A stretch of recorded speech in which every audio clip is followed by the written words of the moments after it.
সবাইকে পয়লা বৈশাখের অনেক অনেক শুভেচ্ছা। হ্যালো এভরিওয়ান, আসসালামু আলাইকুম। কে কোথা থেকে ভিডিওটা দেখতেছেন অবশ্যই কমেন্টে জানাবেন। তো পয়লা বৈশাখ ভাবছি পালন করব না, যেহেতু আমি একা একা থাকি। অন্য সময় আপনাদের ভাইয়া আমার সাথে একসাথেই পয়লা বৈশাখ দুজনে মিলে পালন করতাম। তো এইবার যেহেতু সে এক দেশে আমি এক দেশে, তার চেয়ে বড় কথা হলো আমি খুবই অসুস্থ, সব সময় অসুস্থ থাকি। তো সবার এত এত ভিডিও দেখে আমারও খুব মন চাইলো, যেহেতু আমিও একটু সকালবেলা ভর্তা বাড়তিতে প্রায়ই বানায় থাকি। তো ভাবলাম আজকেও একটু ভর্তা বানাই। আর কালকের পানির ভাত ছিল, ওই ভাত আর একটা ফ্রিজে ইলিশ মাছ ছিল। অন্য সময় তো ইলিশ মাছ কিনে নিয়ে আসি, অনেক কোথায় ঘুরতে বের হই।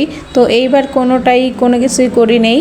তো এই যে পেঁয়াজ, কাঁচামরিচ, পান্তা ভাত আর হলো ইলিশ মাছ, ডিম ভাজি, এগুলো দিয়ে আমি আজকে পয়লা বৈশাখ বাসায় বসে কাটালাম।